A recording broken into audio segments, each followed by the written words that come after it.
Hi friends, welcome to Sunitha kitchen. ఈరోజు మన ఛానల్లో చేదుగా లేకుండా కాకరకాయ కర్రీని ఎలా ప్రిపేర్ చేసుకోవాలనేది చూపిస్తానండి. అది కూడా సింపుల్ మెథడ్లో చాలా టేస్టీగా ఉంటుందండి. ఈ కాకరకాయ కర్రీ చాలామంది కాకరకాయ తినడానికి ఎక్కువ ఇష్టపడరండి, చేదుగా ఉంటుంది కాబట్టి. కానీ ఇక్కడ నేను చూపించిన మెథడ్లో ఒకసారి ఈ కాకరకాయ కర్రీని వండుకొని తినండి, చాలా బాగుంటుంది, మీకు కంపల్సరీగా నచ్చుతుంది.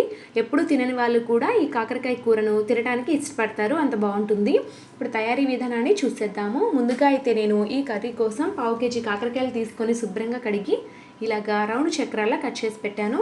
మధ్యలో ఉన్న వైట్ పార్ట్ని నీట్గా తీసేసుకోవాలండి. మనం ఫ్రై చేసుకున్నట్లయితే అది తీయాల్సిన అవసరం లేదు. ఫ్రై చేసేసుకున్నప్పుడు అవి కూడా వేగిపోతాయి కాబట్టి బాగుంటుంది. కానీ కర్రీలో ఈ విత్తనాలు అనేవి అంత టేస్టీగా ఉండదు, అందుకోసమే తీసేసాను. ఒకవేళ తినేవాళ్ళు ఉంటే కనుక వేసుకోండి, పర్వాలేదు. ఇప్పుడైతే ఈ కాకరకాయ ముక్కల్లోకి కొద్దిగా పసుపు, ఉప్పు అనేది యాడ్ చేసుకోవాలి. 1/2 టీ స్పూన్ మోతాదులో ఈ రెండింటిని కూడా యాడ్ చేసి ఈ కాకరకాయ ముక్కల్ని ఇప్పుడు మనం చేతితో ఇలాగా ప్రెస్ చేసుకుంటూ కలుపుకోవాలి. ఇలా చేయడం వల్ల ముక్కల్లో ఉన్న చేదంతా కూడా దాదాపు బయటకు వచ్చేస్తుందండి. ఈ ముక్కల్ని ఒక 10 నిమిషాల పాటు పక్కన పెడదాము. 10 నిమిషాల తర్వాత చూద్దాము. కాస్త వాటర్ అనేది ఊరింది చూడండి. ఈ ముక్కల్లో నుంచి ఈ చేదంతా కూడా ఇలా వచ్చేస్తుందండి వాటర్ రూపంలో. మరలా మనం ఈ ముక్కల్ని గట్టిగా ప్రెస్ చేస్తూ పిండేయాలన్నమాట ఆ వాటర్ అంతా కూడా. మరలా ఒక్కసారి ఈ ముక్కల్ని శుభ్రంగా కడిగి ఆ వాటర్ అంతా కూడా చేతులతో గట్టిగా పిండేసి పక్కన పెట్టుకుందాము. ఇప్పుడైతే ఇందులోకి మసాలా ప్రిపేర్ చేసుకుందాము. అందుకోసం స్టవ్ మీద ఒక చిన్న ప్యాన్ పెట్టుకొని అందులోకి 2 టేబుల్ స్పూన్ల దాకా పల్లీలు, ఒక 1/2 టీ స్పూన్ దాకా జీలకర్ర, ఒక 10 మెంతులు వేసుకొని వీటిని డ్రై రోస్ట్ చేసుకుందాము ఒక 3-4 నిమిషాల పాటు. 3-4 నిమిషాల తర్వాత ఇవి దూరగా వేగుతాయి కదా, అప్పుడు వెంటనే వీటిని ఒక ప్లేట్లోకి తీసేసుకొని పూర్తిగా చల్లారిన తర్వాత గ్రైండ్ చేసుకుందాము. ఇప్పుడైతే కర్రీ ప్రిపేర్ చేసుకుందామండి. అందుకోసం స్టవ్ మీద ఒక పెద్ద కడాయి పెట్టుకొని అందులోకి 2 టేబుల్ స్పూన్ల దాకా ఆయిల్ వేసి వేడి చేసుకుందాము.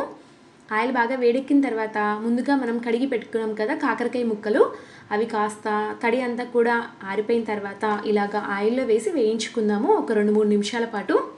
లైట్గా వేయించుకుంటే సరిపోతుందండి. ఇలా ఈ ముక్కల్ని ఆయిల్లో వేయించడం వల్ల చేదు అనేది దాదాపు పోతుంది. ఒక 3-4 నిమిషాలు బాగా ఫ్రై చేసుకున్న తర్వాత వీటిని మనము ఒక ప్లేట్లోకి తీసి పక్కన పెట్టుకుందాము. ఈ కాకరకాయ ముక్కల్ని మరి ఎర్రగా వేయించాల్సిన అవసరం లేదండి కర్రీ కోసం కాబట్టి.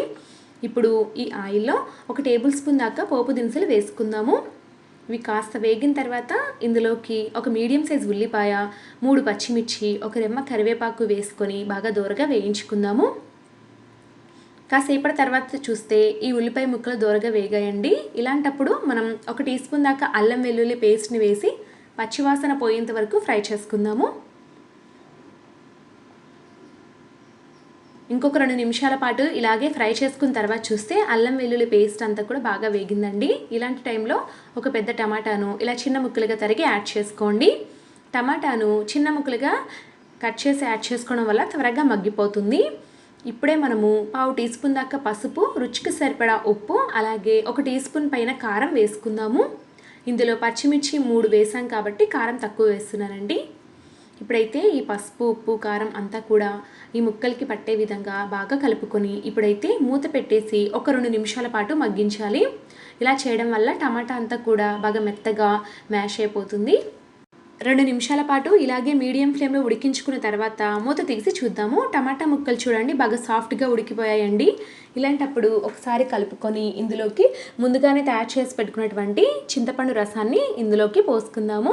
నేను ఇక్కడ నిమ్మకాయ సైజంతా చింతపండుని 1/2 లీటర్ నీళ్ళలో ముందుగానే నానబెట్టి ఆ మిశ్రమం అంతా కూడా పక్కకు తీసేసి ఓన్లీ రసం మాత్రమే వేసాను. అలాగే మనం ఆయిల్లో వేయించి పెట్టుకున్నటువంటి కాకరకాయ ముక్కల్ని కూడా ఇక్కడ యాడ్ చేసుకొని ఒకసారి కలుపుకుందాము. అదేవిధంగా మనం కర్రీని గ్రేవీ టైప్లో చేస్తాం కదా, ఇంకొద్దిగా వాటర్ అనేది యాడ్ చేసుకోవాలి, ఒక టీ గ్లాస్ దాకా. ఇప్పుడైతే ఒకసారి కలుపుకొని మూత పెట్టేసి ఒక 5-6 నిమిషాల పాటు ఉడికించుకుందామండి మీడియం ఫ్లేమ్లో. ఈలోపు నేను ముందుగానే వేయించాను కదా పల్లీలు, మెంతులు, జీలకర్ర, ఆ మిశ్రమాన్ని ఇలా మెత్తని పౌడర్లా గ్రైండ్ చేసి పెట్టుకోండి.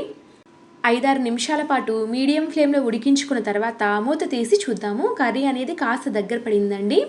కాకరకాయ ముక్కలు కూడా ఉడికాయి. ఇలాంటి టైంలో మనం ముందుగానే గ్రైండ్ చేసి పెట్టుకున్నటువంటి పల్లీ పొడిని ఇందులో వేసుకుందాము. ఈ పల్లీ పొడిని యాడ్ చేయడం వల్ల చేదంతా కూడా పోతుంది, అలాగే కర్రీకి చిక్కదనం అనేది వస్తుందండి. మంచి గ్రేవీ టైప్లో ఉంటుందన్నమాట, చూడడానికి కూడా చాలా బాగుంటుంది. ఇప్పుడు మనం ఈ మిశ్రమాన్ని వేసి కలుపుకున్నాం కదా, ఇలాంటి టైంలోనే ఒకసారి సాల్ట్ అనేది చెక్ చేసుకోండి. సరిపోకపోతే మరికొద్దిగా యాడ్ చేసుకోవచ్చు. నేను కూడా ఇక్కడ కాస్త వేసానండి.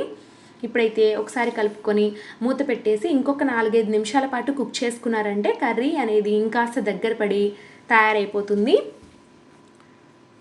మరికొన్ని నిమిషాల పాటు ఉడికించుకున్న తర్వాత, అంటే 4-5 నిమిషాల తర్వాత చూస్తే కర్రీ అనేది బాగా దగ్గర పడిపోయిందండి.